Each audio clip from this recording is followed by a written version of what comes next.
There we go, and welcome Elmer, welcome Dwayne. Dwayne, wait, no audio? There is audio now. Did I miss audio again? Oh, I reset my whole thing, and now it's weird. I've got to adjust my audio settings, but you should have audio now, right? Hopefully, hopefully. Somebody let me know. It looks like it's broadcasting with audio now. It's okay now. Okay, cool. So what I was saying was I'm feeling much better this week. Thank you, Dwayne, for asking. I feel fantastic this week. I got a whole other list of issues going on this week, which I'll talk about if you'd like. But feeling a whole lot better. Excited to paint this penguin. A penguin. Oh my gosh. So I'm feeling better, everything except for my tongue, which obviously is still left in last week. We're painting that Pelican up there. There he is. And now I've totally lost my train of thought. Anyways, okay, I don't know. Let's just jump into it. The paper that I'm using is Strathmore 500 series watercolor paper. It should be 100% cotton. It has a weird kind of sizing on it, and we can talk about that as we go along. Over on my right-hand side over here, which looks like it has been bumped a little bit, that's probably better, is my palette of my M-Gram watercolor paints, and I will get into the brushes that I'm going to use as we start to use them. I was going to start by painting the background this time. But you know what? I'm going to do what I normally do and not do that just because. Hello, Liza. Did I say hello, Elmer? Hello, Dwayne. Oh, this has been a weird day for me. A couple of things going on. One, I got a call at lunchtime at work. My wife said, "Are you you busy at work today? To which I said, well, no more busy than normal. It is a normal day for me. She goes, I'm not feeling well. I think I'm going to go to the doctor. Oh, okay. I will be right home. And I came home, and I kind of knew, of course I knew, but I didn't really think about it, that we're having our house roofed today. So I came home to all kinds of construction noise, all kinds of bits of everything falling from the roof. I tried to have a few meetings for my work after I got home, and that probably was not the best idea I could ever have had, because I literally had a headset on, and my volume turned nearly all the way up, and I was still having some serious trouble hearing what was being said in the meeting. It was out of control. And then I ran around and picked up my kids from school and after school activities and whatnot. And I've got a little tiny electric car. It had quite a bit of range anxiety, which was fun because I got home and I had 1% charge left, and 1 mile I could have driven further. And that was scary a little bit.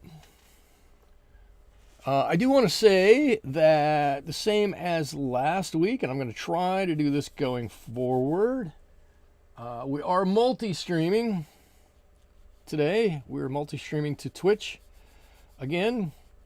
And I think I've got my connections set up so that, I haven't turned off already, but I can turn it on so that we have the Twitch comments over there. Let me turn that on. I just looked up and it looks like it's turned off, but they're there. Liza says, where did you get the 500 series? That's a great question. I want to say I just got it on Amazon. I don't think I found it anyplace special, but I've had packs of it for a while. If you give me 1 second, I'll find it so you can see what it is.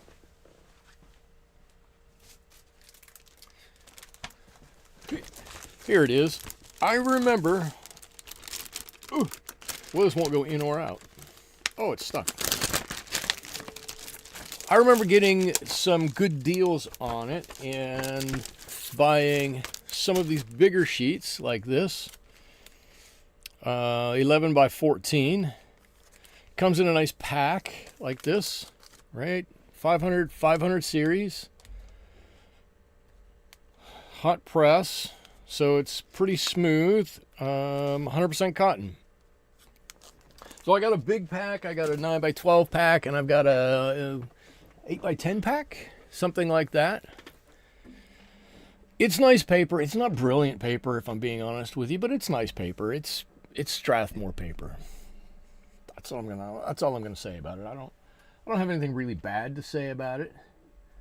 I think the real amount of time I spent using the Strathmore paper has probably passed a little bit. I just have some other preferences. I think I would rather use with paper, just like the bee paper that I had. It's not bad paper. There's nothing wrong with it. It's just not what I would choose to use at this time. Kenya's here. Hello, Kenya. Welcome, or welcome back, I should say. And let's see, what else do I have to talk about? There's been so much going on. It's been a whirlwind. I do have a little drink over here. It's just water.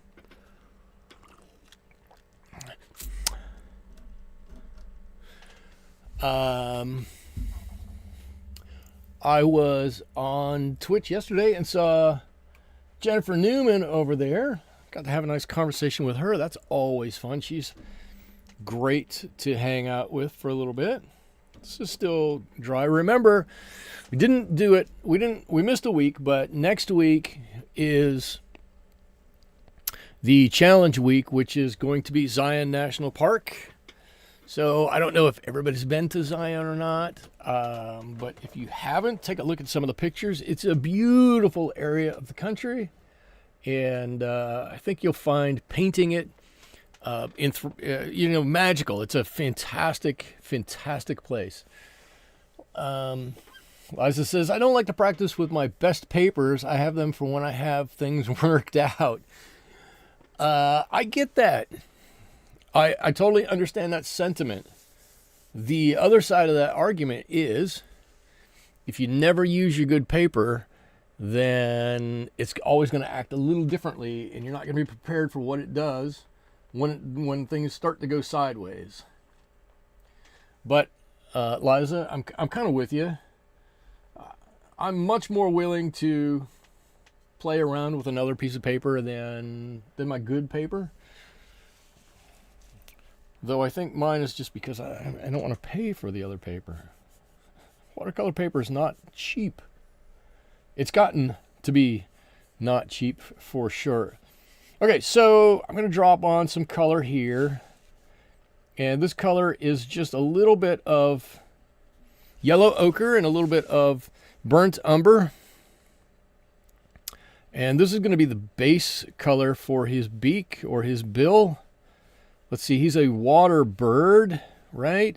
Pelicans are water birds. So I'm guessing this is a bill, not a beak.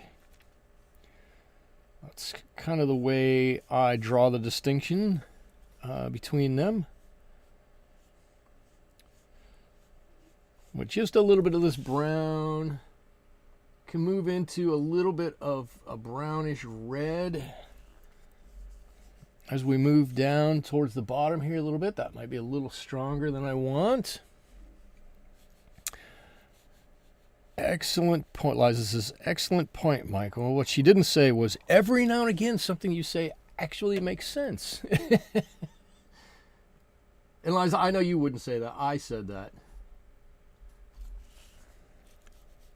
Sometimes things I say make sense. Not always. Certainly not always.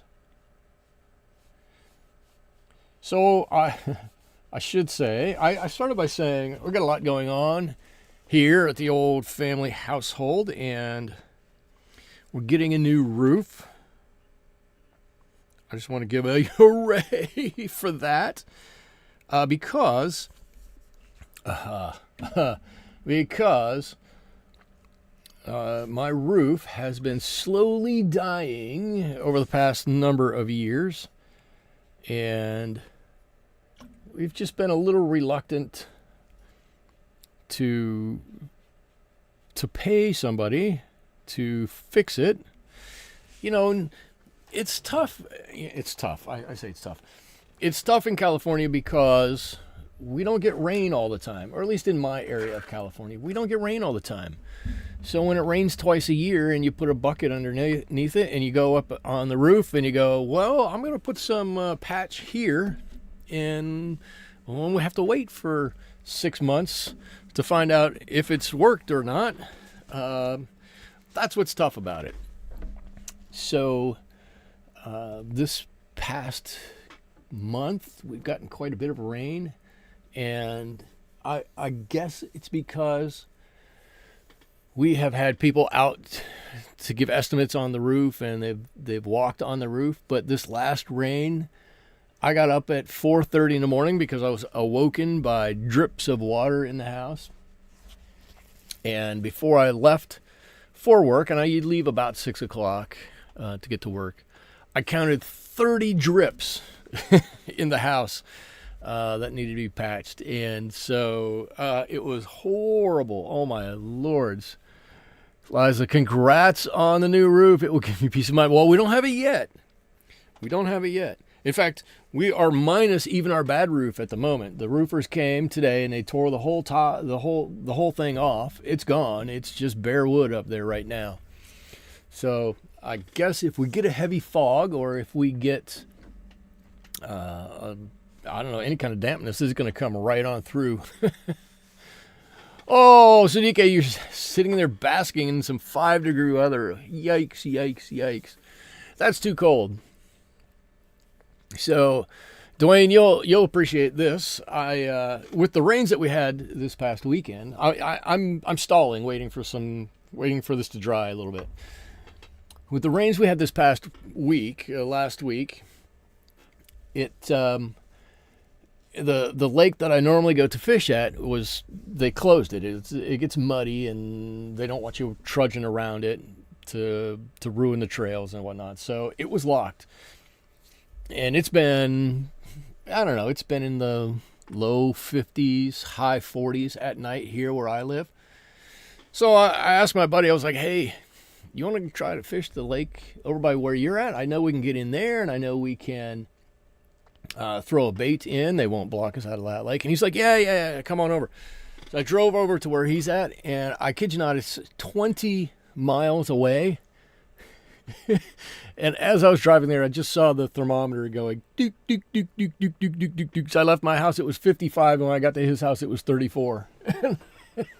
And I think I fished for about 10 minutes and went, this is too much. Sunuke, you lived in Chicago for almost 40 years. You become a tough old bird. That's great. I will admit, when I lived in Ohio and was in the cold every day, wintertime was not that bad. I mean, I don't know that our winters were that bad to begin with, but I remember going outside in the snow in shorts and running around and doing all kinds of stuff. Yes, I've become quite used to some warmer weather. Yeah, Dwayne, wow, icy fishing. Elmer says, sorry, got to go. I have to get my son from work. Yes, Elmer, please go. Family counts. I totally get that. I had to leave a stream yesterday. I was enjoying being to go pick up my son from school. So please, thank you for stopping by, and go get your family. Take care of your family. That's fantastic that you would stop by and say hello. Julian is here. Hello, Julian. Welcome. We're painting the Pelican, and I'm stalling and telling stories and waiting for a little bit of this to dry so I can put another layer of paint on this without letting it run too much. Now, here's one thing, Liza, you'll be interested in this. You might be able to see it better from the back. Oh, there you go. Look at that. So this paper is not like Arch's paper or some of the other papers. If I turn this even from the back, you can see an indentation here and here and up here. Those places where I've put water on. This paper does bubble a little bit more than other papers. So if you do look into this, you got to be careful with it. Interestingly, though, the Strathmore 400 series, which is not all cotton, I think it's all wood pulp, but it doesn't warp or bubble nearly this much, and it's much thicker than this.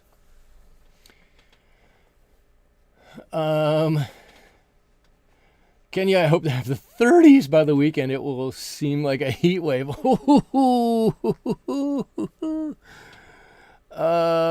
Liza says, Sudike, I'd say Chicago is the windy city, and that makes it cold all the worse. So I remember going to visit my brother as he graduated from, Naval Training School. What's the Naval Training School? Just north of Chicago, whatever it is. Well, I don't remember what it is. Anyways, that was the first time I'd spent like a full weekend in Chicago, and I think he got out of boot camp in, I'm going to say, January, February. Ooh, it was brutal. The wind was the only thing that really... Great Lakes Naval Academy. There you go. You got it. It was cold, chilly, cold. Liza says, Michael, do you soak it in water and then tape it down? That might help. I I don't, because typically I don't get my paper wet enough for it to bubble more than a little bit. I typically don't have the issue of it bubbling too much or warping too much. Now, sometimes if I put a background on the painting, it'll warp a little bit more. But I'm usually pretty good about protecting the paper so it doesn't do that. Other people I know do that, and it helps a great deal, but I will only do it with really thin paper, and I don't think this will warp or bend enough that it's really going to bother me that much. I think I can control it going forward. Dwayne, you said you were born at Great Lakes Naval Academy. That's interesting. So your parents must be military people of some ilk, Navy, I guess, but maybe trainers of some sort, or I will admit my military knowledge is very slight, very slight, which on some levels I'm a little ashamed of, because my brother, my uncle, and my grandfather were all in the Navy. So I'm a little ashamed to not have a whole lot of knowledge of it. 1971, there you go. So 1971, that's a pretty good year. That's a pretty good year. I would imagine that there are several of us here that remember the 70s quite well. Dad was Navy training and recruiting, there you go, for over 30 years around the world. So that makes total sense. Makes total sense.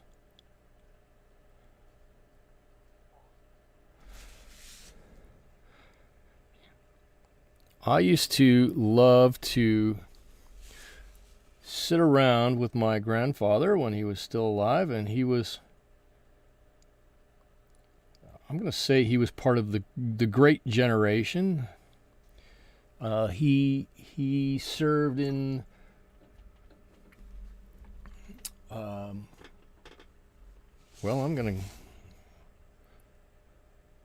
he served in World War II, and would tell stories about his time in the war, and it was always fun to sit around and listen to his stories. I didn't get to do it nearly as much as I would like. So, Dwayne, I hope you've gotten to sit around with your father and hear lots of stories.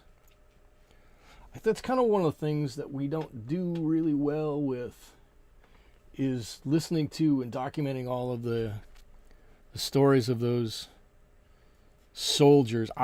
Personal opinion, we could do a better job of just talking to them all. Sudika is an Army brat too. There you go. Look at that. But born in Munich. So Sudika, and I don't know what the protocol is, but do you hold dual citizenship? Do you have only American citizenship? Do you have German citizenship? I am curious. I don't know how that works either.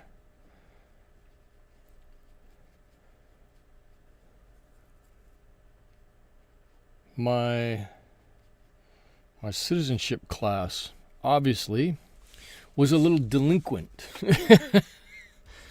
Okay, so what I've got going on here, as I'm doing this, and as you guys are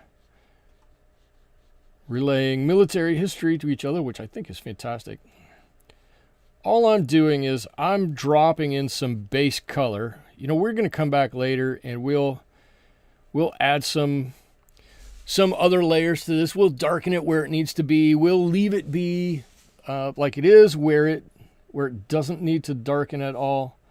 I just want to make sure that we know what we're doing with our colors here and where we're going to need to prepare to put a little bit more color on. There we go. I think that's pretty good. Got the whole back of his beak there. Let me get him in there. So I had dual citizenship and was supposed to declare when I came of it. You were supposed to. Does that mean you did not? Oh, Eliza, your dad was a sergeant in the Army in World War II. Cool. Does anybody have any cool stories? I have a really cool story about my grandfather in the war, and I'm betting not too many people have heard stories like that. Not that the story itself is interesting, but the situation was really interesting. So my grandfather was at Pearl Harbor. He was in a ship at Pearl Harbor, and as he tells it, or as he told it, he has since passed. He's no longer with us. He passed a number of years ago, which is why I wish I had been able to spend more time with him to hear these stories. But his commanding officer at the time, he was, of course, in the Navy, as I said before, and his ship was hit by a torpedo, and his commanding officer said, "We are not going down. It's just not going to happen to us." And he said the guy just put the engine at full blast and started driving towards the shore and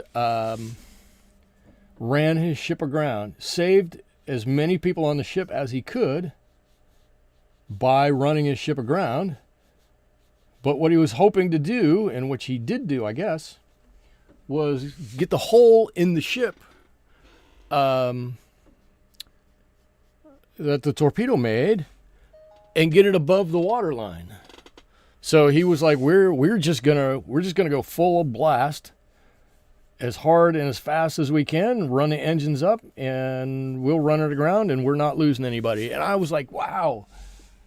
I can't even imagine to have the thought to be able to do that. That to me is a pretty cool thing. And again, I have never verified that or anything, but that's the story that he told. And I always thought that was the coolest thing to be able to even to hear a story like that. Let's see. Sneaker says, Liza, thank you for your, right, and Dwayne, thank you for your service. I'm never going to confess on the internet. Oh, Sneaker says, I'm never going to confess on the internet to your ship. I'm still worried. That's funny. Sherry Guy is here. Hello, Sherry. Welcome. We're just talking old military stories and family traditions, I guess, a little bit. Let's see. This guy comes over here. I want to blend this up a little bit. I can always come back and strengthen these colors. But this is this is part of the hot press paper that it's really smooth. You don't have any weird lines in here, and you can really do some easy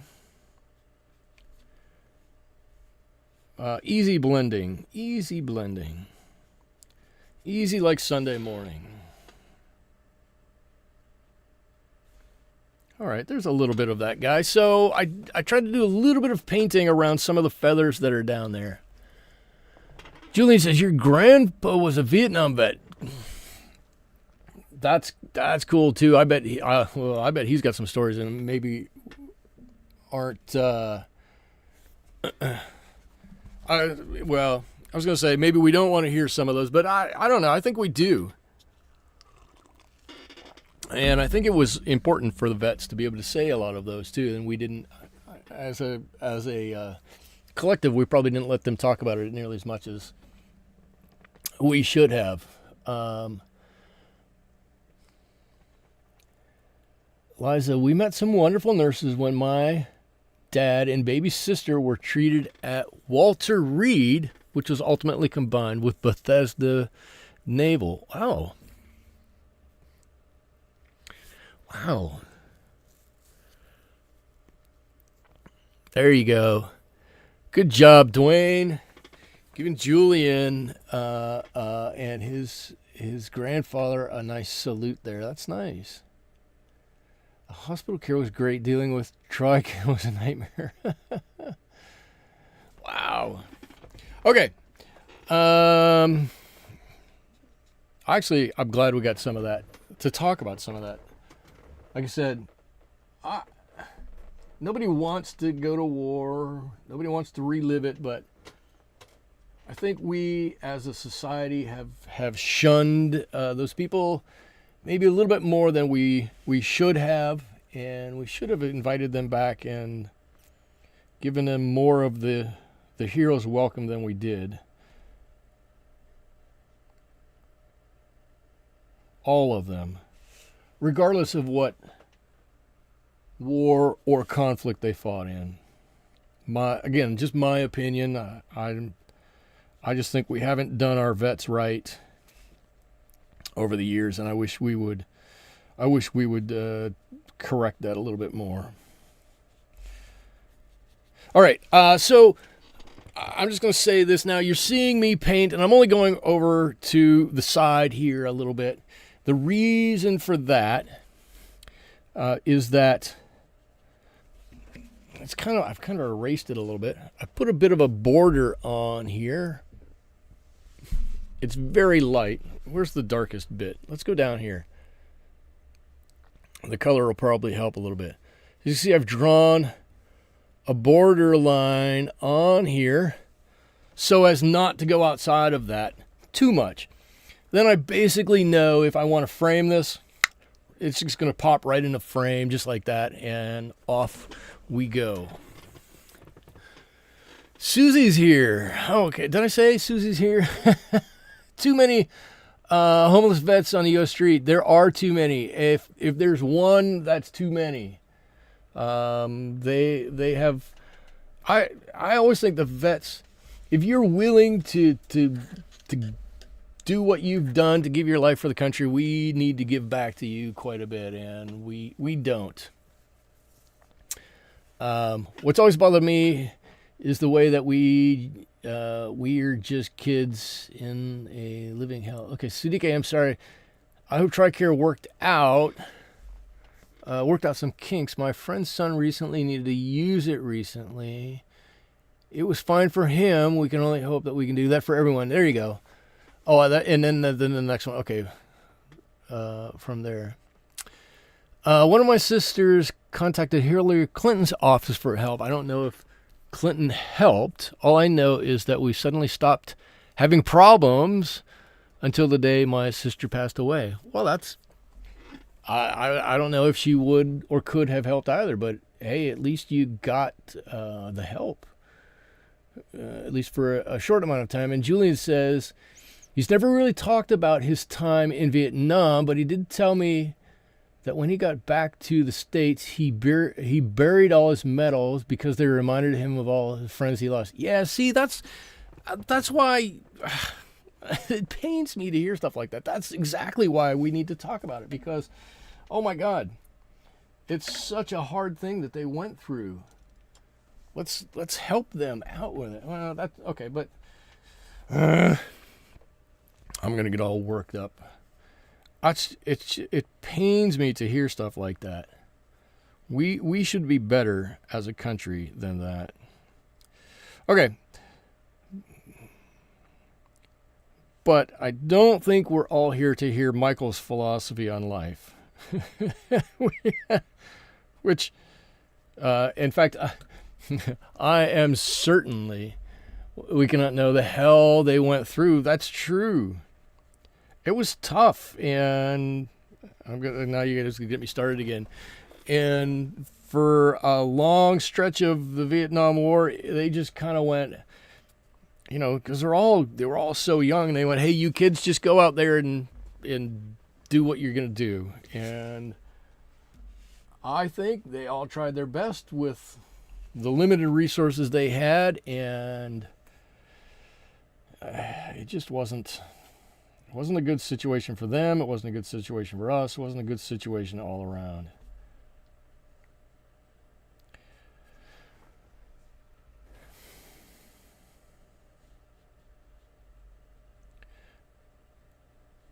But I'm just going to be thankful for those that were able to serve, and thankful for those that came back.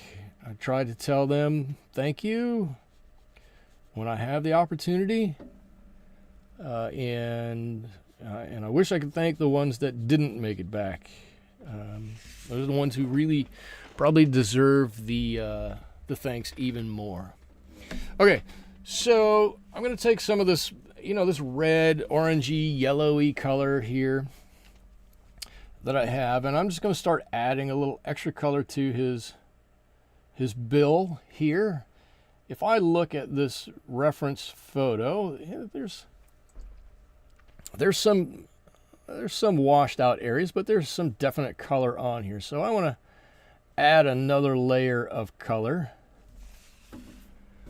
And if it doesn't actually end up being right, then you know what? Then that's fine.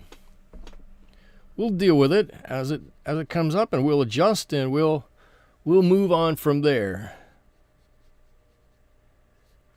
But I want to get some other colors on here and make this start to bring this whole thing to life a little bit. Let's see. My dad never talked about the war. Never. But one morning I heard my brother tell my dad he wanted to join the Marines during Vietnam. My dad said, GD, I stepped on kids like you trying to get on the beach. Ugh. Yeah.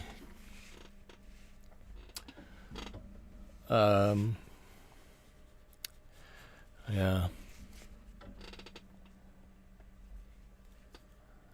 It was just not, I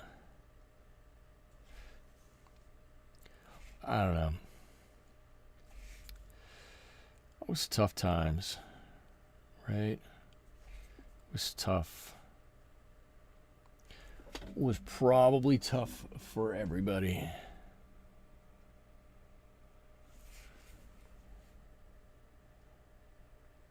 In the broad scheme of things, this doesn't, this doesn't mean anything. But I grew up in the shadow of Kent State, and so every time somebody would bring up Vietnam, because I grew up in Northeast Ohio, somebody would bring up the Kent State tragedy, and then that would, people get so heated on both sides of that discussion and whatnot. Like I said, it's a tough situation all around.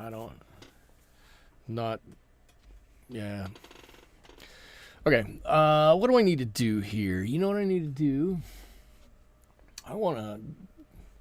Let's do this. I'm going to, who called me out not last week, 2 weeks ago for not mixing my own gray. I'm going to mix my own gray here. And I'm going to use my own gray right in here. Let's see, and I want to darken some of this area over here a little bit. It seems like maybe there was a little, maybe talking about it. This is what it seems like from our little conversation here. It seems like talking about it is something that not only the fine men and women who served could have used. It sounds to me like everybody would benefit by talking about how the war affected them a little bit, right? That's what it seems like from our little conversation here. All right, now give me a little bit more of this. Maybe we'll tint this a little bit more towards the blue. My gray that I'm using here is simply Ultramarine and Burnt Umber. I don't know if I said that, but that's what it is. There's nothing special about it. It's a pretty simple gray to make.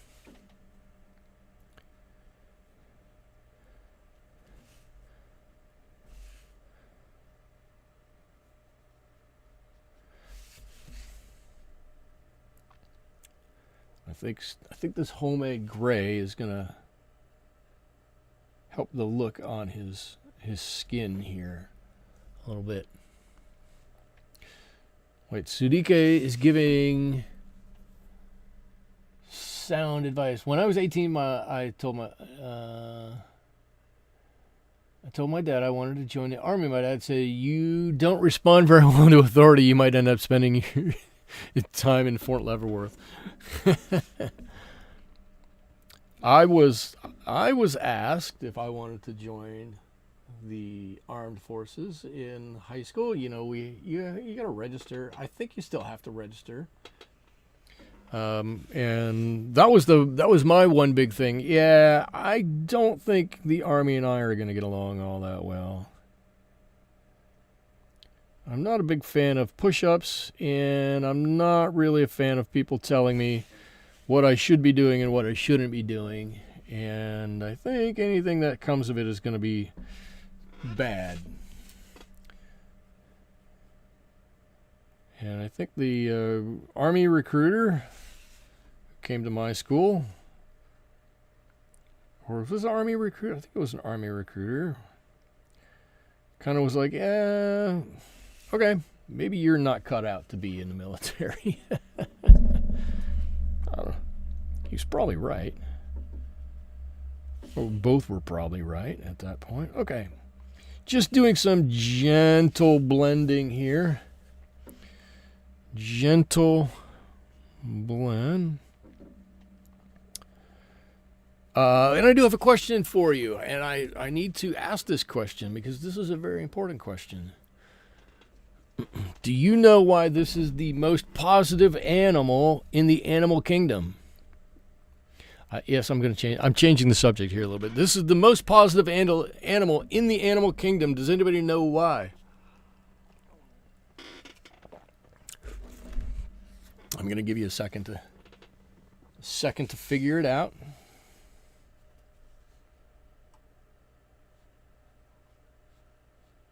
I should put up a poll.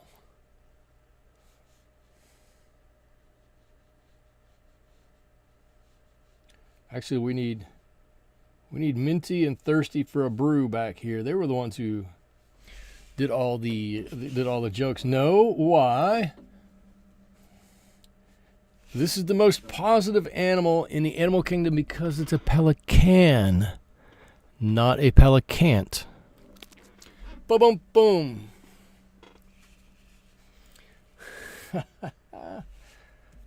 It's a pelican.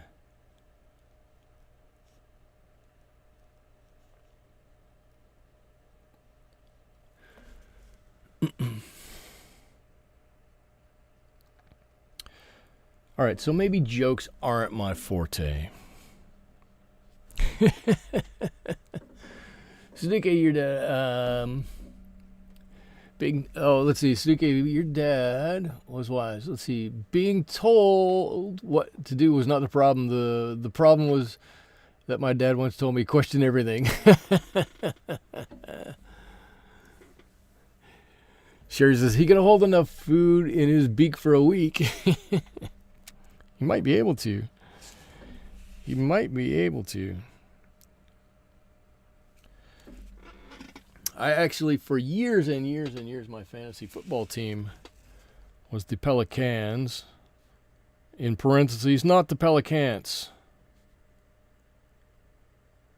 Until I hit a bad losing streak, and then we just became the Pelicans.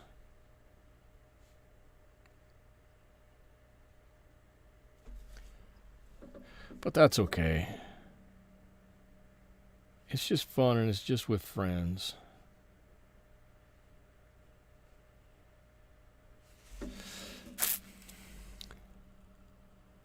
And you know what? I think his beak is actually starting to look pretty nice.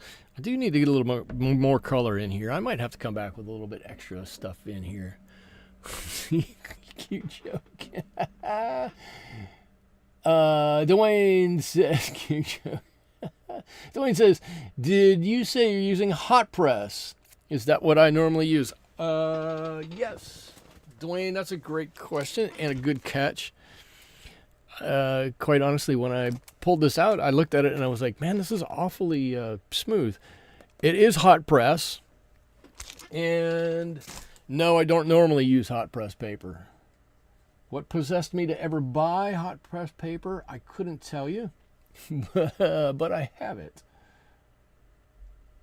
And so I'm going to use it in some way, shape, or form. Honestly, I don't normally use hot press paper.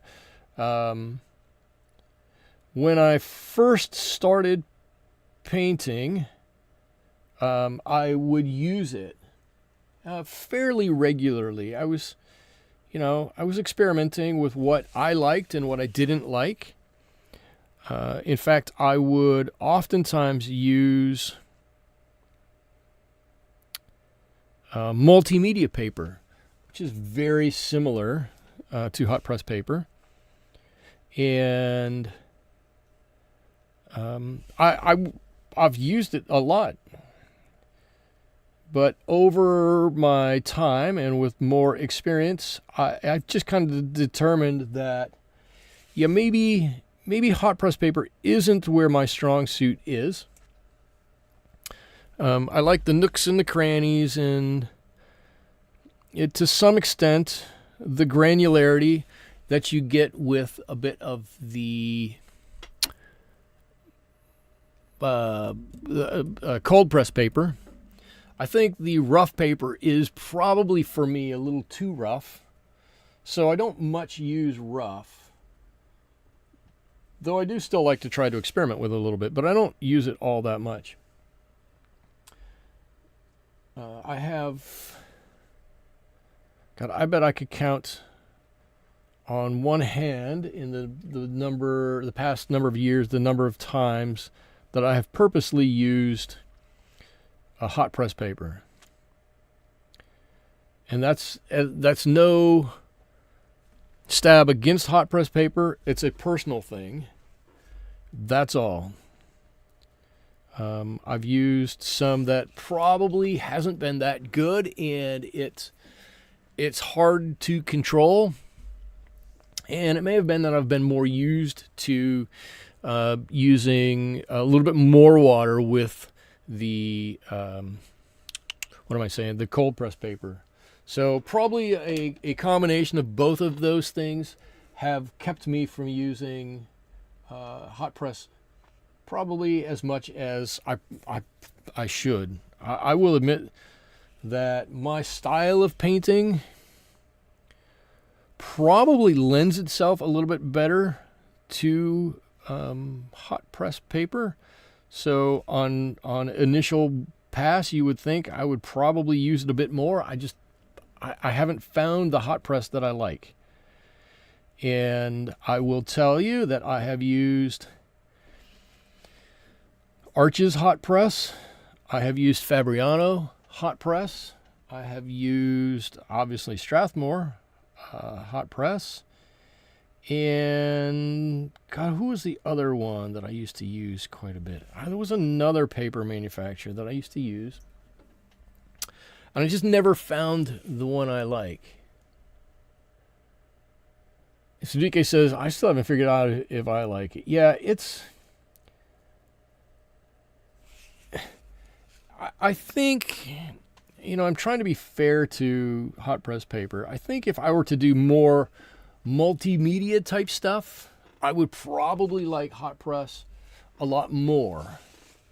I don't do a whole lot of multimedia stuff, right? I'm not drawing with watercolor pencils or colored pencils so much. I'm not doing pen and ink a whole lot. The most I do with a pen is I'll put a line or two on something. So for me, those extra bumps aren't problematic. But if I were to do some real line work, I probably would have some serious issues with the cold pressed paper. I will be honest. Let's see, Dwayne. Dwayne, which paper do you use? I still haven't figured it out if I like it. It's I use it for making cards or practicing. I would buy more. Okay. Cool. Eliza Arches is amazing, but Bao Hong really good and a bit cheaper. Bao Hong is surprisingly good paper and quite a bit cheaper. Quite a bit cheaper if you're, well, I was going to say, sometimes it's quite a bit cheaper. It's not always that much cheaper. Dwayne says, Liza, I haven't used the rough yet. Both the Bao Hong Artist Grade and Academy Grade are good. If you're using the Bao Hong cold press, my opinion is they're both fantastic. Professional grade and studio grade. They're both pretty fantastic, excuse me, for their price point. They really do a nice job with that paper. Surprisingly, I had some on here. The professional grade, I think, and the studio grade one, I think, is really a pretty nice watercolor paper. Let's see. I'm just going to continue to put a little color on his beak here, and he doesn't necessarily have color in these places, and I'm okay with that. Oh, I didn't even show you guys a full image there, did I? Well, you guys are really letting me slide today.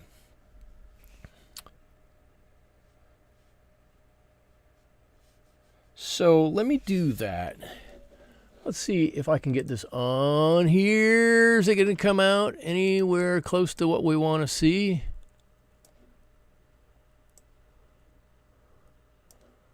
I think you guys can see that. You can see his beak, his bill there is pretty, not colorful. I think it's the nicest way to say that. It's a little bland, and so I'm just trying to give it a little bit more color to help it stand out against the gray that is going to be, anyways, his body or those gray marks that are on his bill or beak there somewhere. And let me come back here. All right. So we've got 17 people in here. So 17 people, and one of them just stopped in to say hello. Jennifer, hello. If you're new here, 17 people, there ought to be a few new faces in here. If you're new here, please take a moment and say hello. I would love to hear from you. Let me know that you're here. I'm usually pretty friendly. Usually. I love answering questions. I will talk about just about anything. If you've been even in this stream for any amount of time, you'll know that I'm willing to talk about all kinds of different things. Most of them end up in great conversations, and it's because of you all. But yeah, so stop in, say hello. The community here is super friendly. We all like to talk. If you've got a question about color or paper or brushes or something like that, that is a perennial favorite. And if you mention a specific color that you like, Liza will probably feel compelled to go out and buy it and add it to her collection. She's got a bit of an issue with adding colors. Oh, Dwayne, what did Dwayne say? Something's holding up the scuffing. I use Canson XL and Montval regularly. It doesn't hold up well to lots of water and scrubbing. No, those two don't. Montval will do better. The Canson XL is not not the best, which is weird because they're made by the same people ultimately. Dwayne, I'm curious because I use the Montval paper because it's cheap, and if I'm not worried too much about it, I'll take it out and use it for some a plein air painting. What's your opinion on the Montval? Other than it doesn't hold up really well to scrubbing, I'm curious.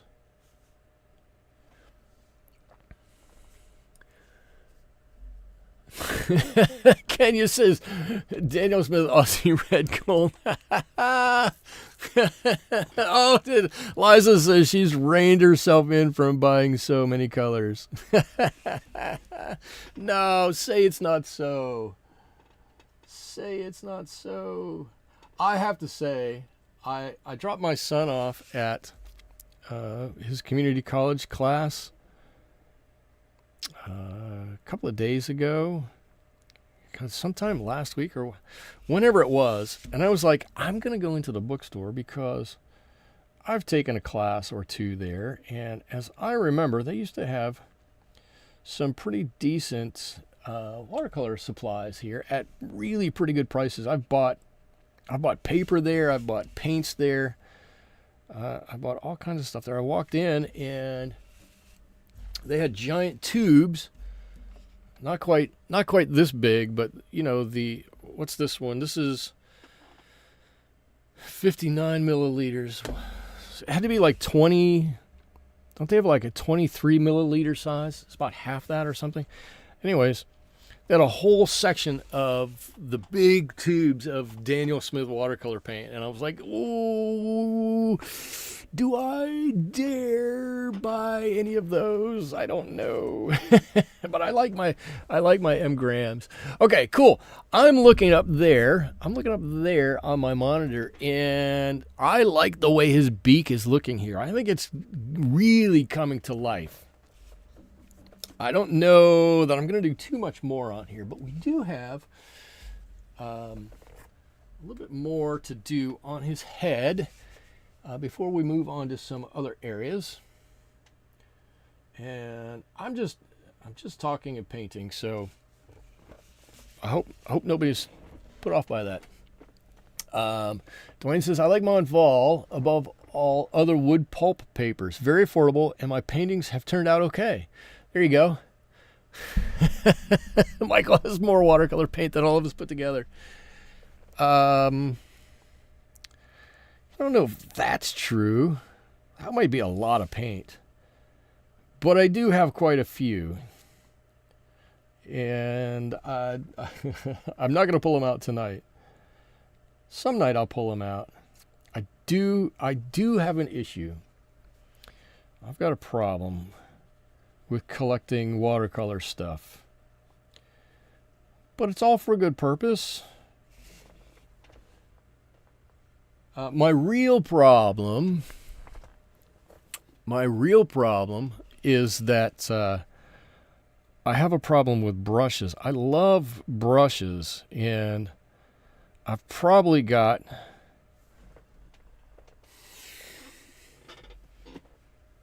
$300 watercolor brushes. I probably have given away 100. Michael, when you showed them to us, I was like, dang. I know.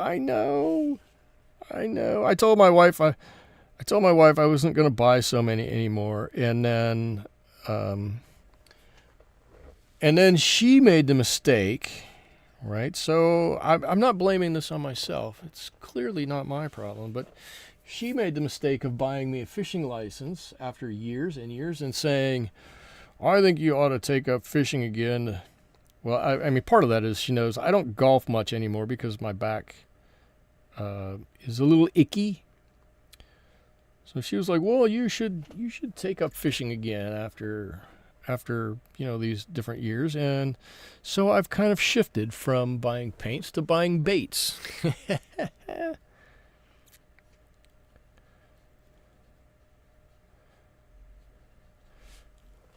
I mean, clearly, it can't be my fault, right? Can't be my fault. It's probably my fault. Michael, you seem to master any brush I have ever seen. No. Oh, where's it at? The Hake brush. I can't figure out the Hake brush. I think most of the others I've got a pretty good handle on, but the Hake can't do it. I don't understand. I'm going to put some drops of paint here just to give a little bit of interest to his forehead. Ooh, look at his forehead. That's looking good. I really like that. Look, it looks dramatic all of a sudden. Like, that second layer of paint really helped pop off of that page. That's looking good. And then we're going to put, I am going to put a bit of a background on this. So you're going to be able to see something back there. Where's my Hake brushes?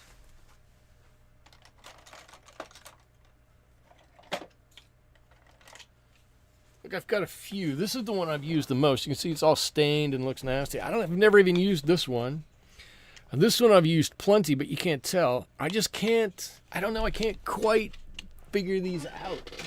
I can put a wash on with them, but I don't think that's the intent of those brushes. There's got to be more to it than that. Okay, let's see. What do I want to do? I like where his head is at. I'm loving the colors up here. And I'm pretty okay with the colors down here. Now, as I got to sit back and think about where we need to go, right? I want some like gray silver back here, which is why I put that back here. And he's got a little wing over here that's going to help push his head forward. In fact, we should work on that a little bit. And then that's going to kind of blend in with, I did this wrong, didn't I? Oh, man. Okay. Dwayne, we're about to find out if you can lift color off of here, too. Let's do this.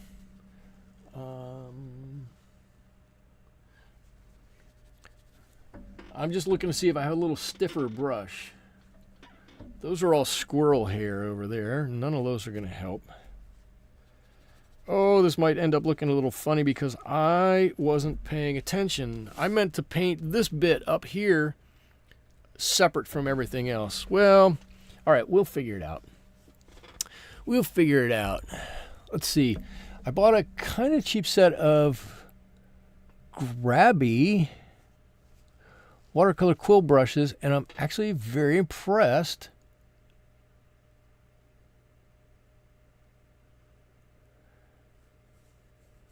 I'm impressed with them so far. I feel like they're outperforming expensive brushes. That's fantastic. I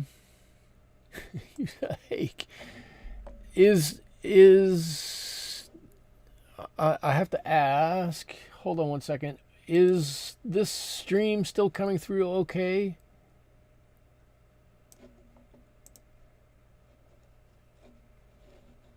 I got a pop-up that said there is an issue with my signal strength, but it looks to be okay to me. And so I'm going to say, Kenya, stream is working fine. Okay, it's fine. Okay. I'm not going to worry about it. Kenya, I love that you find stuff like that every now and again. That's what really makes, I kind of call it the hunt for things. It makes it worth it when you find something. I froze up briefly, but it's all good now. Okay, cool. I'm sure my son got on some game and it took up a little too much bandwidth or something. That's fine. Okay. We're going to forge ahead, and I'm going to put a little bit of color in here, a little bit more water than that. A little bit of color in here, and I'm going to blend this out. A very little amount of color. I don't want too much. And then as we come up, it looks like there's maybe a little bit of this golden color up there, and I'm going to blend and blend and blend. And this is one of those times where working with white is difficult. Right? White is such, his feathers are white, but they have just a little bit of color to them. I want to portray that little bit of color in here. Just not much at all.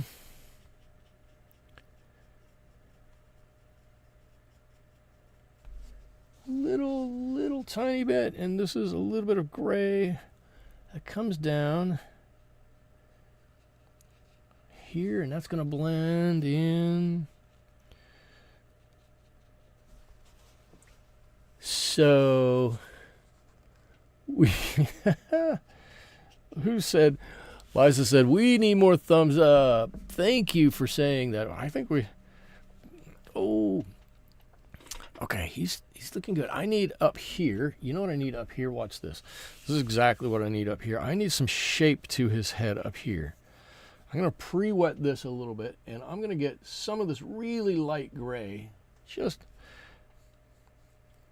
going to put in a little line like that so you can see where his head's going. Now it's wet, so in theory, I can blend this to almost nothing, but we should get that little bit of line so we can see where the contour of his head is. Just a little bit. Oh, I don't even know if you can see it. This is the part of watercolors where I get excited. If you haven't been able to tell.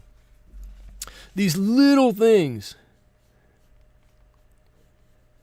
Right? A lot of people would take this and they would go, okay, well, you know, his head is white. I'll show you the reference photo again. I don't even know if you can just barely make it out. Just barely make it out. There's barely any color there. But I want you to be able to see it. And more than that, I'd love for you to be able to take this little bit of something back to any of your own paintings. Okay, so I've got just a tiny bit of color on there. And if you look right here on his head, when the reference come up here, you can just see a little line there where the contours in his feathers are. It's those cool little things that you look at this from across the room, and the color of his eye and the color of his bill will draw you in, and you'll come over and you'll go, this is cool. And then you'll look at it a second time, or, you know, not you, but somebody will look at it a second time and they'll go, oh, well, wait a minute. I didn't notice that the first time I saw it. Oh, yeah, I didn't notice that the first time I saw it. And you'll keep people coming back to look at it. Keep them coming back. Now, one thing I need to do, he's got a few wrinkles here, a few experience lines, let's say, here, and he's got one here. He's got one that comes up here. Let's give these a little bit of a blend. He's very experienced, this guy. Let's see, where else does he have? Let's just say this one bends that way too, and this one. And here, as we look at these, the littlest things sometimes lead to big, exciting things. That's true. That's so true.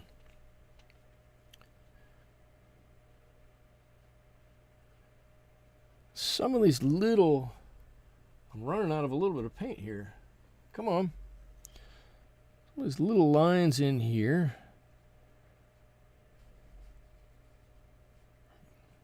I don't know, let's give him another one down here. There you go, a couple of lines in there. That'll help him open that big old beak of his. Bill, open that big old bill of his. As he's trying to grab something to eat in there. Oh, I'm going to use that, Michael. Many experience experience lines. They are. It's experience. He's gotten a lot of experience. That's what it is. Look, I'm gathering many of my own experience lines. They're coming here and a couple here and, you know, places and things.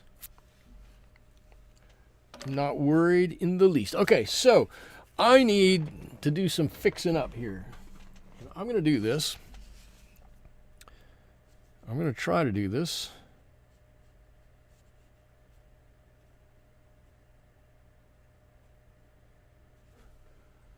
With a little bit of a transition color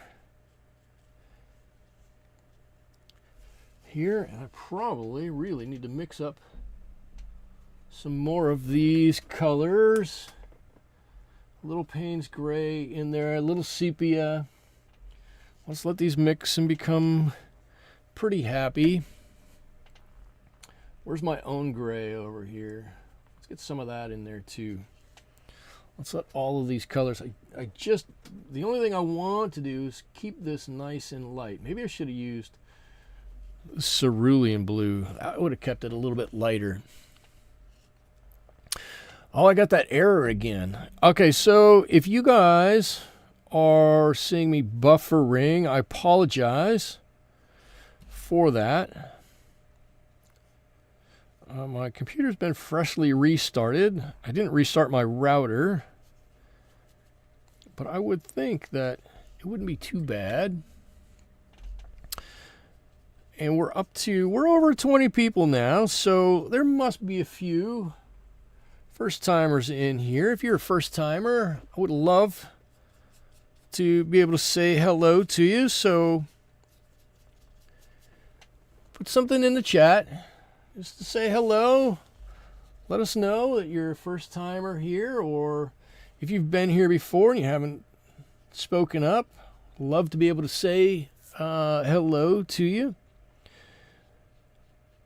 And if you are a first-timer and you don't know, I very much like answering questions. I like talking about different things. I like doing these live streams because it makes this interesting for me and probably for you to carry on a discussion and talk about some of the things that I like and some of the things that you all like, and somewhere in between is where the magic of a live stream happens. And so if you've got a question about something, please throw it out there. I'd love to, engage with you about whatever it is that you have a question about.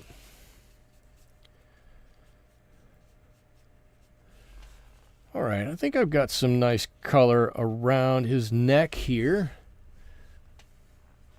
And I've almost repaired that transition in there.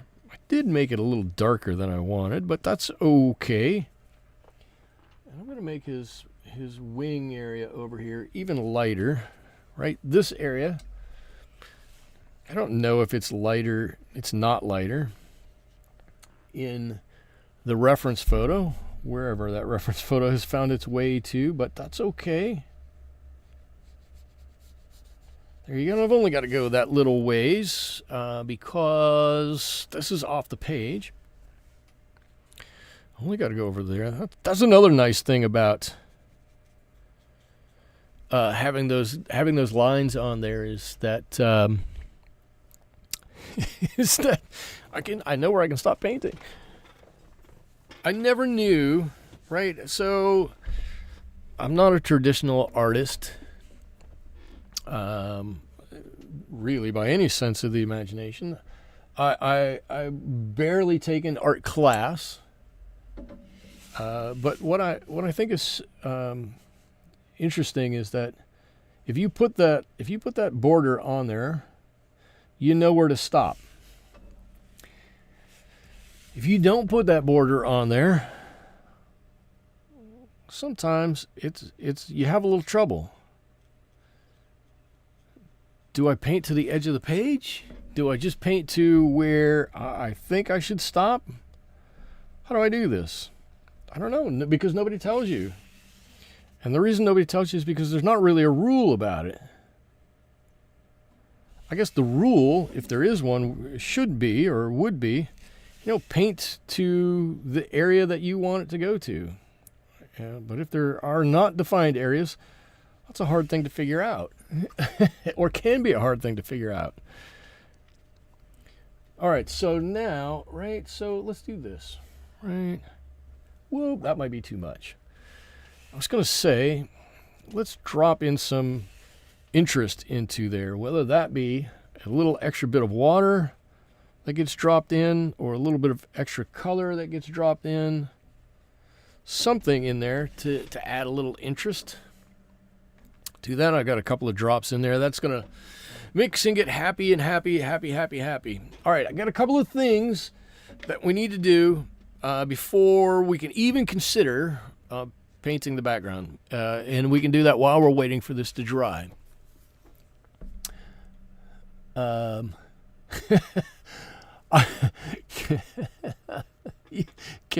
Liza, you want to pet the pelican. Kenya says, I wouldn't approach a pelican without a big fish to toss it. Well, I'll tell you, sometimes if you come to my town, Kenya, sometimes the pelicans will kind of approach you. More than likely, it will be while you're eating your dinner at one of our fantastic restaurants, and they will say, can I borrow some of your fish and chips? And you've got to be brave enough to go, no. Unfortunately, like many seaside towns, as soon as you stop and tell the pelicans, no, you can't have that, then the seagull comes in behind and steals whatever it is you're eating. Those seagulls, man, they're out of control sometimes. All right, cool. I have given him a blue eye, if you can't tell. It's blue. God, I can't tell you. I'm really digging his head here. I think his head looks fantastic. Oh, and then you guys let me forget all about his little beak nail, his toe beak. I don't know what that is. Yay, the eye. You know what, though? I might cheat a little bit on the eye. I've got to let that dry, and then I've got to do a little dark line around it to set it off, and then maybe one more outside of that to give it even more presence. And then, after that, then we might be able to... Oh, I'm doing this backwards. Then we might be able to...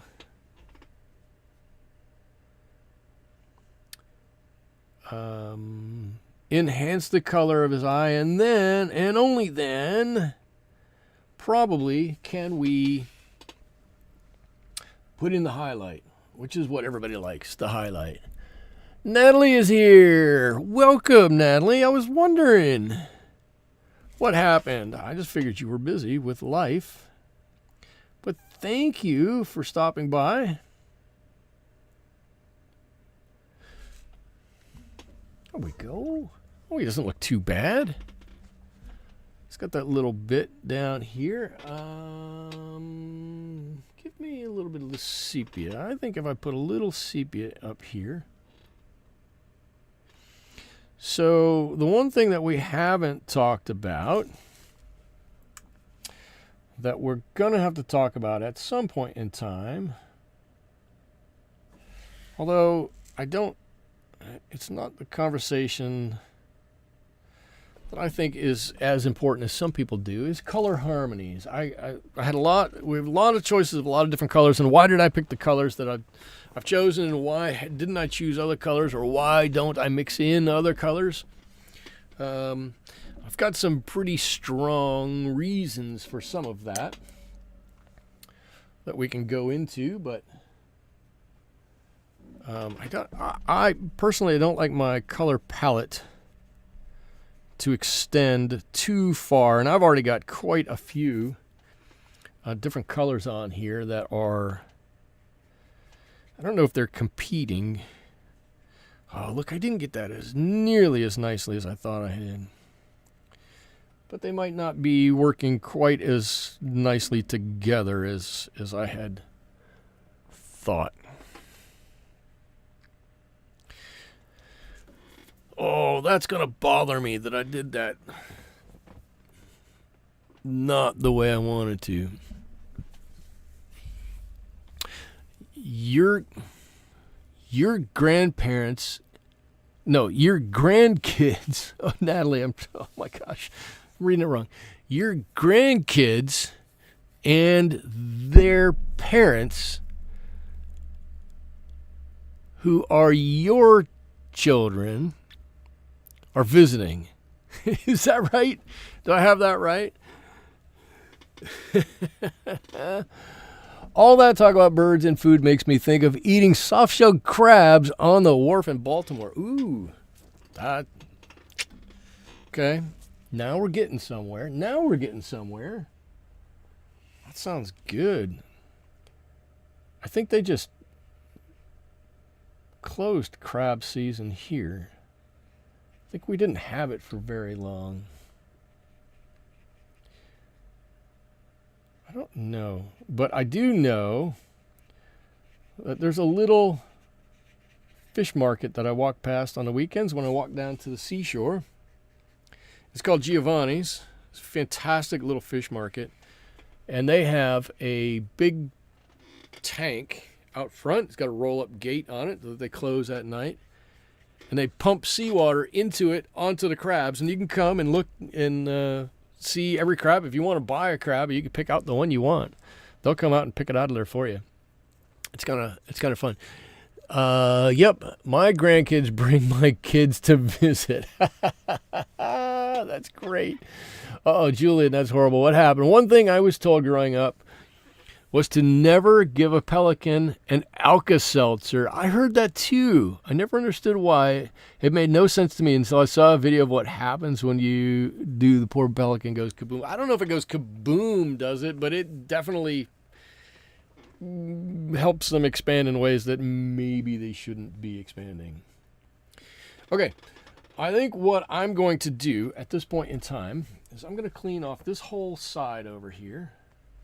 Look, my rag has gotten quite damp. And we are going to start on our background. And I need to decide, do I start here and work that way? Or do I start here and work this way? And I think I'm going to start here and work around this way.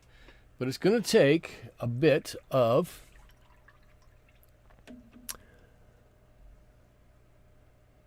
Liza, Liza, sounds like a fabulous time. Wait. Liza, when I would visit my folks, Dad would buy a bushel of crabs and wash it down with a Heineken. Oh, that does sound fabulous. And Suduka says, it was fabulous. Newspapers covering the kitchen table and crabs piled up at the center. My dad didn't like digging for the meat, so my mom would do it for him. A teamwork. There you go. It takes teamwork. All right, so I'm still trying to get rid of some of this Cobalt Green that I inadvertently got on the wrong side of my palette, and I'm hoping that this exercise will get rid of the last of it for me. So I'm going to start with some Cobalt Green here, and when I want to, I'm going to mix in some Cobalt Blue, and those two together are going to be my watercolor. A little Cobalt Green, little Cobalt Blue, and my hope is that the two of them together will play nicely and allow us to see a nice picture here at the end. And I'm going to try to put more green in some areas and more blue in some areas. And I'm going to try, I say I'm going to try because I'm not always good at it. I'm going to try to let them mix at their own rate and do whatever it is that they want to do together. And I think I've gotten a little dark down here. That's okay. A little darker than I wanted. Can handle a little dark in one area as long as we don't continue to be too dark all the way around. And let's hope that my fill painting here is better this week than it was on the Cupid that I did, which I don't think was all that good.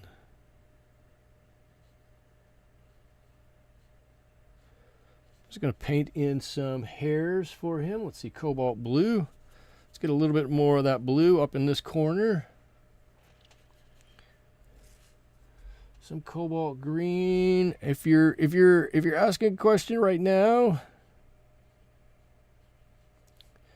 I might not be able to get to it. Concentrating very hard, trying not to let everything dry and get ruined. I drew in a lot of these feathers, individual feathers up here, and I don't think it really matters. I just need to paint around some of them, and that'll probably be pretty good.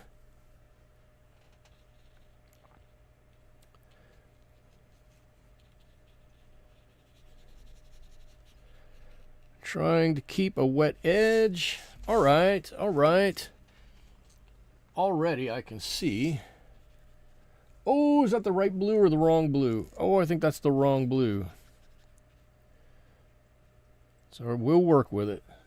That's the blue I want.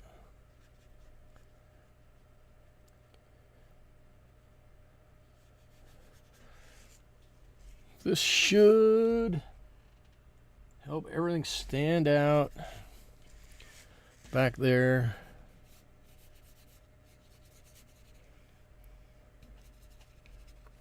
All right, I'm in a big enough spot. I'm going to pick up my bigger brush because I can pick up more color.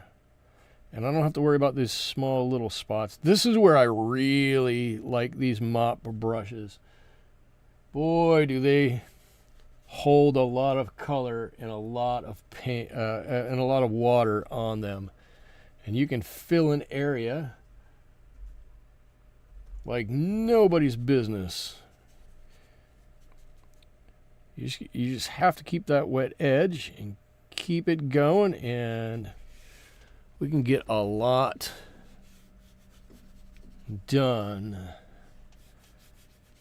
And I must not be going quite fast enough, or it's gotten to be really dry in my studio. I do have my heater on in here because when I came into the studio, it was about 55 degrees, and I thought that was a little cool. And I didn't want to be painting in a 55-degree studio, so I did turn the heater on. So perhaps some of this dryness is as a result of my heater being on.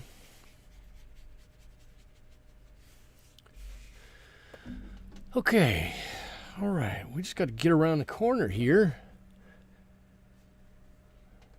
And I think we've got a pretty effective background. We didn't do much, we just threw a few colors on here. Not too many, just a few. Just try to keep it nice and wet going on through here. And all of a sudden we got something that actually, whoops, let me do that. Let me pull him down so you can see him. Actually pops off the page a bit more than he did a couple of minutes ago, because we got this cool background on here now. I'm going to add just a little bit of strength to the color here in a couple of places. Let me pull that down and around. While I don't want the color to be strong enough to really overtake the rest of the painting, I don't want it to be so washed out that when it dries, it's really nothing either. And there's a fine balance to try to get to in there. And if I have a place like this that's a little lighter and I have a place that's a little darker, I'm fine with it. I can deal with that. But we got some color everywhere now. All right, okay, so now, so we're still not done. There's always more to do. There's always more. Catfish, wait. Lobster is my favorite. Oh, yeah. That blue, Liza says that blue is fine. Clam chowder, see, I don't eat clam chowder. I'm not a big clam fan. Not a lobster fan. Liza, you'll eat any fish except tilapia. I like tilapia. Tilapia is pretty tasty. Uh-oh, incoming error. Did it do it again? Uh-oh. Natalie says the background is looking great. Thank you. I had calamari for the first time, and it was delicious. Calamari is when it's done right, it's fantastic. Good calamari is unbelievably good. Okay. I'm just trying to put a little bit of dark, maybe a little bit of shadow on here. Let's pull a little bit of that color off. I don't want to take away all of the color underneath. All right, I can live with that. Now, if I can get my hand on here without, you know what I'm going to do? I'm going to take my turquoise. I love turquoise as a color blue. I love turquoise.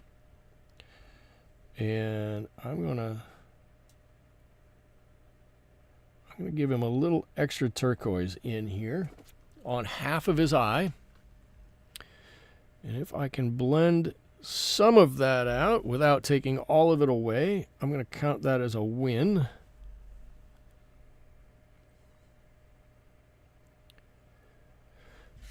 Okay, I'm going to live with that.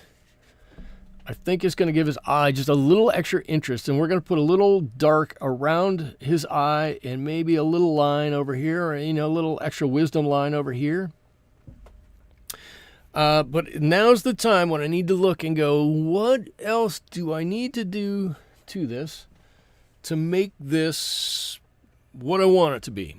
And I'm trying to figure that out. And the reason I don't know, well, let me get him in the frame here. The reason I don't know is because he's got some nice watercolory, that's the term that I like, some nice watercolory goodness to him. If I were to cut this painting like this and you just see that, I'd be like, that's fantastic, right? That little bit, that strip right there's a home run. And then I look at this bit and I go, not quite as convinced that's what I wanted it to look like. And so I'm trying to figure out what to do over here. I think I'm going to start by darkening some of this, which will make that white, hopefully make that white stand out a little bit more. Right around his neck and his chest here.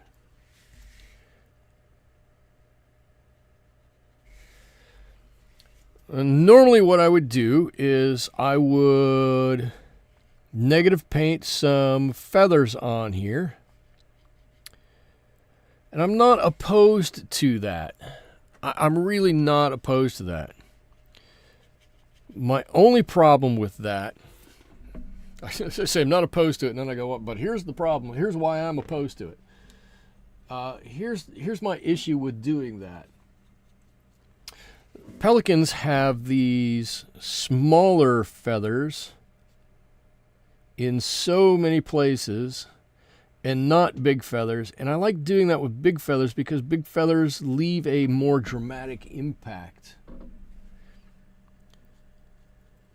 And I would like to have a little bit more dramatic impact on this. I'm not exactly sure what to do about that. What I am sure I want to do, ever so slightly, is I'm going to, well, if I only had a scratch piece of paper, maybe I do. I don't. I do. Oh, I got all paper up here.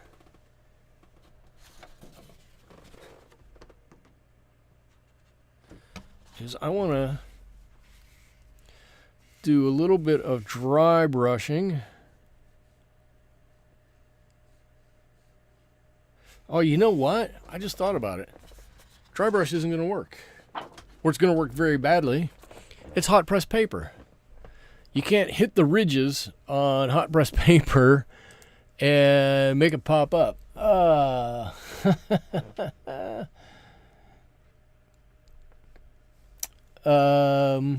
Uh-oh, what's happening? If you... What happened? Love the background. Julian, my ex was half Italian, so I had to learn how to make calamari. There you go.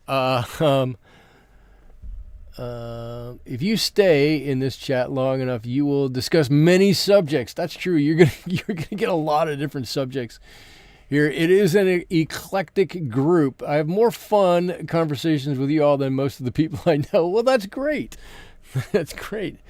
May I say, Liza says, may I say he looks like he lives on Sanibel Island in Florida. It could be. We have. I don't know where this exact image was from. We have many brown pelicans like this too. They come down from Alaska. I don't know how many different pelicans there are, but yeah, I think he's looking good. Nelly, I think that's the back wing. What's the blue, the curve around his neck supposed to be? This? Yeah, that's supposed to be his a wing that he's got going back there. Like this one. Yep. That's a wing. I thought about leaving it out, and I drew just this, and it looked funny, just having a neck there, but it looks funny with it there, too. But yeah, that's kind of a back wing there. That's exactly what that is. I think I'm going to try to bring this down a little bit. I know there's always going to be a little line here, and I'm kind of cool with having a little bit of line, but maybe not that dramatic color change right there. I don't know. Maybe I don't do anything with it. It's got some cool watercoloriness in here. Again, I want to use that word, right? It's got a dark here and a lighter here and a darker here and a lighter there. I love that.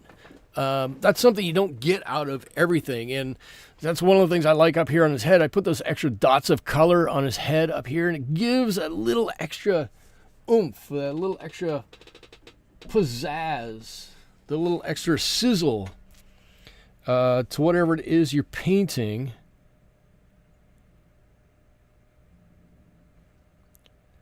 Really makes it look cool.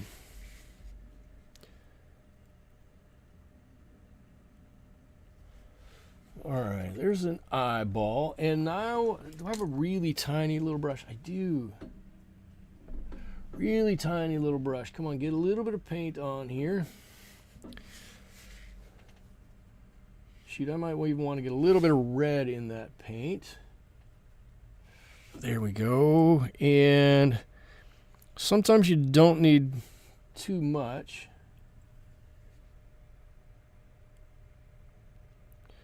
I'm going to try to go slow.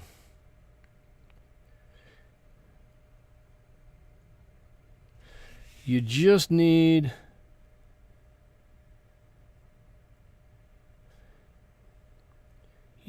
something there that's going to set that eye off of everything else.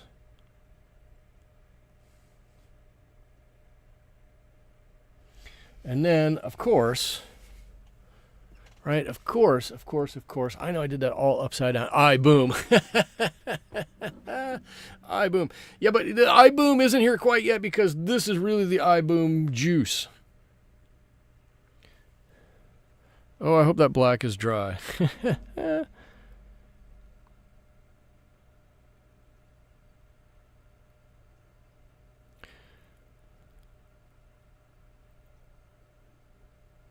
Come on, little spot. There you go. Really, once you get that, now I'm going to pick it up and you're going to go, okay, that looks so much better. Let me make sure this is tight.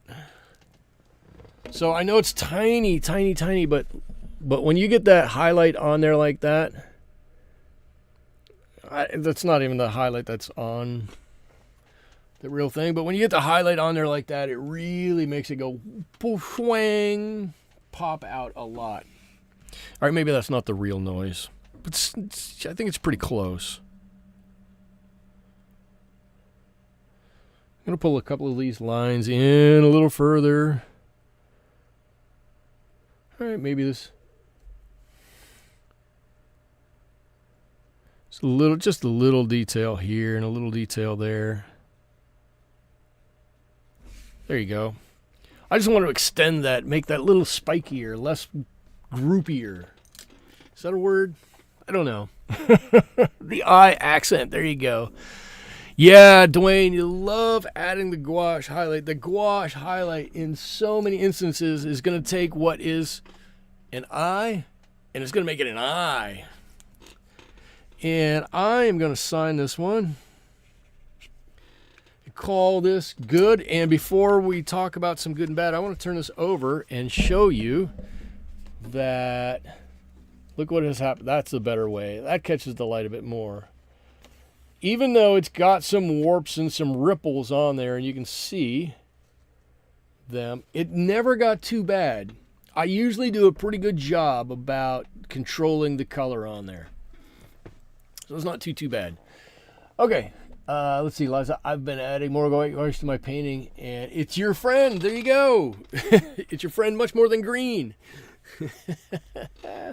Okay, I'm going to call it there. I'm going to say I love this part of the painting. I'm just going to say this whole part of the painting. I love the color up here. I actually like the spike in his feathers. I like his eye. I like the red. I like the light. Give me something to point with. Love the dark and the light and the dark and the light and the dark and the lines over here and the light that's in there. It adds interest and makes you want to look at it a second time or a third time. Same thing here, right? Much darker here, right around the edges, but it gets lighter real fast and it's got some dots in it. I like the color on his beak. The reference photo over there, it's all kind of gray and a little boring, or maybe not gray, but there's not a lot of bright colors in it. It's a little boring. I think this beak on ours looks so much better. Still got some red down here. Got some browns and some darks here. You see these big lines that really give the strength to his bill so that he can dive in the water and grab those fish and know that it's not going to get all broken or anything like that. Love that. And we got this little pop of yellow in here, which I think really sets off the dark down here. A little color as we come up, and that little bit. Oh, it's hard to see it because it's light. I can easily see it with my eye. I don't know if the camera up here picks it up, but you got that little crest of shadow right there. It really helps it out. So I'm tickled with this one. I think this turned out great. Natalie is agreeing with me. She loves the head too. Kenya says it's gorgeous. Thank you so much. Well, that's all I'm going to do this evening. I want to say thank you all for joining me. You really have made my Wednesday a lot better. What was kind of a harrowing, stressful Wednesday for me. I'm so happy to spend this time with you. Remember, next week we're doing Zion National Park. If you want to get in on the challenge, you don't have to do it in Discord or anything, but challenge yourself to paint a red rock desert landscape, which is basically what Zion National Park is. But challenge yourself to do that, and then come and see how I pick up the challenge for next week, because that's what we're going to be painting. And again, just want to say thank you, and hopefully you can all make it next week. So I hope you all have a great rest of your evening. Hope you have a great rest of your week, and I hope you're able to join me here again next week when we do this all over again. Thank you so much. Where am I looking? Bye-bye.